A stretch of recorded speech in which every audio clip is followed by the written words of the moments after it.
You're worth over $1 million. You built it yourself. No inheritance. No shortcuts. No family safety net. And yet, you hesitate before upgrading your house. You feel uncomfortable when relatives ask what you do now. You downplay your success in rooms where you once felt small. You thought wealth would feel like a rival. Instead, it feels like distance. Because no one tells you this. When you're the first in your family to become wealthy, you don't just change your bank account. You change your position in the tribe. And that comes with a cost. This is the first-generation millionaire. The pattern breaker. The outlier in the bloodline. They didn't grow up around wealth. They grew up around limits. Conversations about bills. Warnings about debt. Advice rooted in caution, not expansion. Early on, they realized something. If their life was going to look different, they would have to build it themselves. So they took risks their environment didn't understand. Started businesses. Negotiated salaries aggressively. Invested when it felt uncomfortable. They tolerated instability in pursuit of leverage. While others aimed for security, they aimed for escape velocity. And eventually, it worked. The account balances grew. Equity multiplied. Net worth crossed 7 figures. On paper, they won. But emotionally, they entered unfamiliar territory. Because when you're the first to build wealth, there is no inherited blueprint for how to carry it. No model for how much to give. No script for how to say no.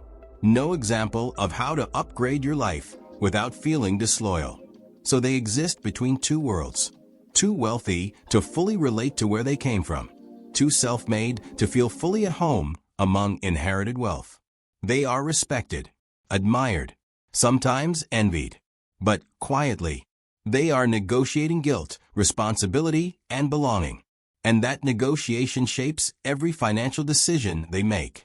The first-generation millionaire doesn't behave like someone born into money. They behave like someone who had to outrun scarcity. Earning patterns. They struggle to slow down. Even after reaching financial independence, they keep building. New deals. New investments. New expansion plans. Not always because they need more money, but because stopping feels dangerous. When you built everything from zero, you don't fully trust permanence. So you keep producing, just in case. Spending patterns. They are confident making 6-figure investments, but oddly hesitant about lifestyle upgrades. A bigger home, luxury travel, visible wealth. It triggers something uncomfortable. Is this excessive? Will this change how people see me? Am I becoming the kind of person we used to criticize? So they oscillate. Bold in business. Conservative in personal pleasure. Giving and family dynamics. This is where tension intensifies. When you're the most financially successful person in your family, money becomes symbolic. You're no longer just a sibling or cousin. You're a resource. Requests start appearing. Advice. Loans. Opportunities. Emergency help. And every decision carries emotional weight. If they give too much, they feel drained. If they say no, they feel guilty. So they overextend. Not because they're naive. Because they remember what it felt like to struggle. Social comparison. In wealthy circles, they feel new. Less polished. Less inherited. Less culturally fluent. They understand money technically. But they didn't grow up seeing it casually. So they overprepare. Overthink. Overperform. They're successful. But still proving. The pattern looks like ambition. But underneath it is something else. Overwork to avoid regression. Overgive to avoid guilt. Underenjoy to avoid judgment. Overprove to secure belonging. It's admirable. But it's heavy. And heaviness compounds. At the core of the first-generation millionaire is one silent conflict. Success created distance.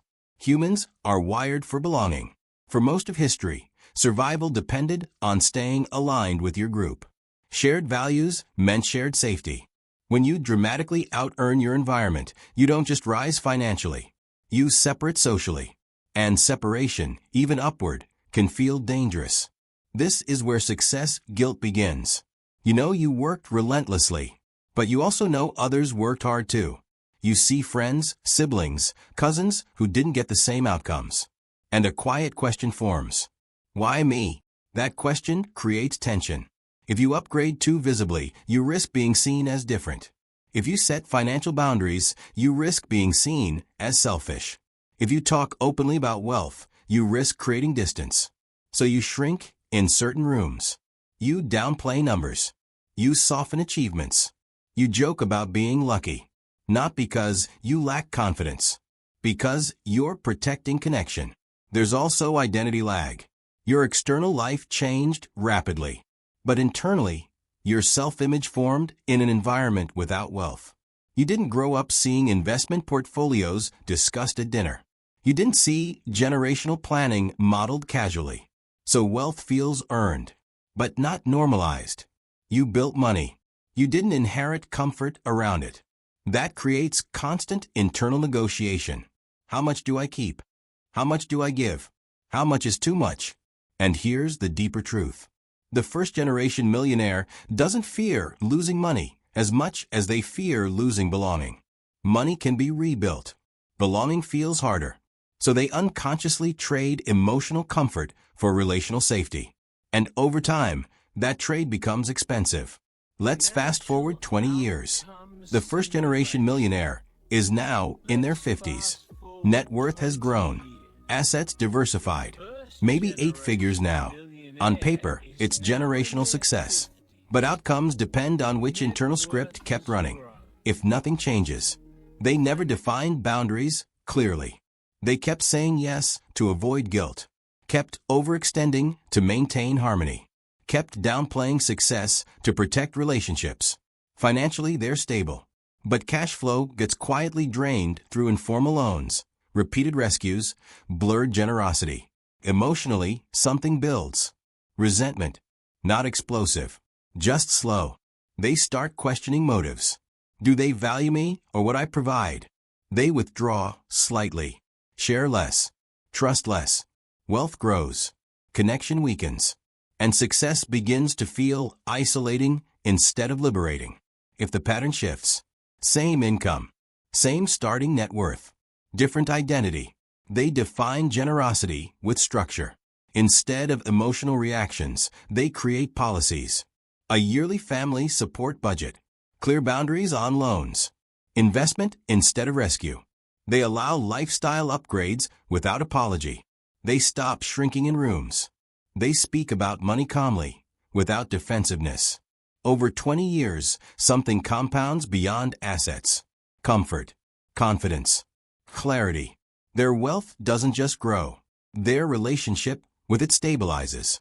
The next generation sees money handled without guilt, without secrecy, without tension. The cycle changes. The difference between these two futures isn't intelligence. It is an opportunity. It's integration. If wealth outpaces identity, pressure builds.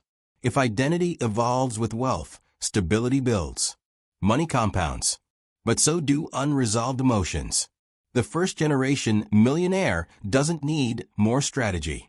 They need internal alignment. Because the real tension isn't financial. It's relational and psychological. Here's the shift. 1. Separate wealth from worth. Your success is not betrayal. It is expansion. You are not responsible for shrinking to preserve comfort in others. You can honor where you came from without financially reliving it. Wealth does not disconnect you. Silence and guilt do. 2. Replace emotional giving with structured giving.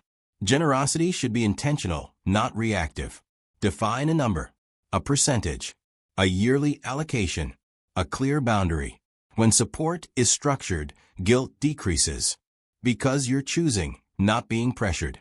Structure protects relationships. Without it, money distorts them. 3. Normalize your new environment. You are no longer the person you were at 20. Exposure rewires identity. Spend time around people who treat wealth calmly. Not performatively. Not defensively. Calm proximity to wealth removes shame. It teaches your nervous system. This is normal now. 4. Redefine legacy. Legacy isn't just money passed down. It's emotional modeling. If the next generation inherits wealth with guilt attached to it. The tension continues. If they inherit clarity, boundaries, and confidence, the cycle upgrades. You weren't meant to just accumulate. You were meant to stabilize. Here's the truth no one says out loud. Becoming the first millionaire in your family isn't just a financial event. It's an identity migration. And migrations feel lonely before they feel settled. But you don't have to choose between wealth and belonging. You only have to update the rules you're living by. So ask yourself, are you building wealth? Or are you still negotiating permission to have it? Because the emotional price of success is only permanent if you never examine it. And when you do, wealth stops feeling heavy and starts feeling earned.